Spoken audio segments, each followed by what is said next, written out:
Sega.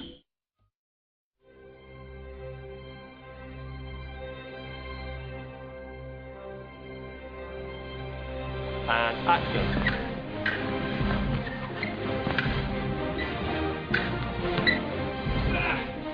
Can't move around. And now just say and.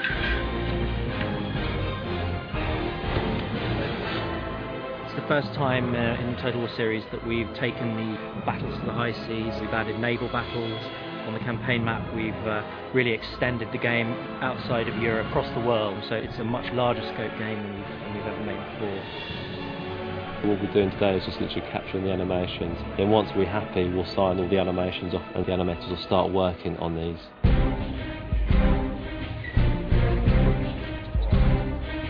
The motion capture that we're doing today, the majority of it relates to specifically duelling. That will be seen in the game in terms of the duelling movie, so you'll see the duel played out, which is strictly a sort of one-to-one affair between those two characters.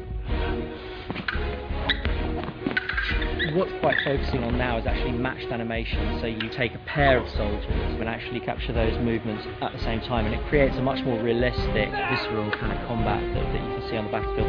The key thing with the series is actually the interaction with other characters. What we're doing is actually capturing two people, which we've never done really in Total War. So when someone actually tries to strike, the other person reacts. Being able to do motion capture allows us to do, I would say, a larger volume of work, and obviously the results are far more realistic and you get much more complex movement in the characters because it's real people creating the animation.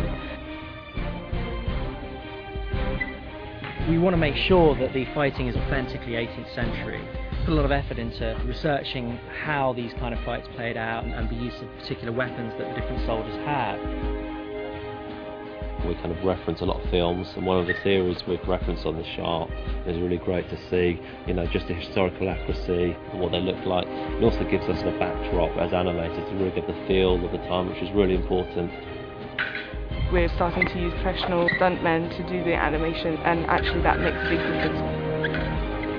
With motion capture, the camera never lies. So if you don't use professional people, you don't get professional quality. So if someone is hesitating or not too sure what they should be doing, the camera completely reads that.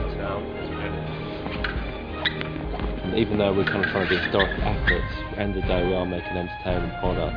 So we need to really sell these moves, especially when it comes to combat. We try to really up the animations so they're not just historically accurate, but it's entertaining to watch.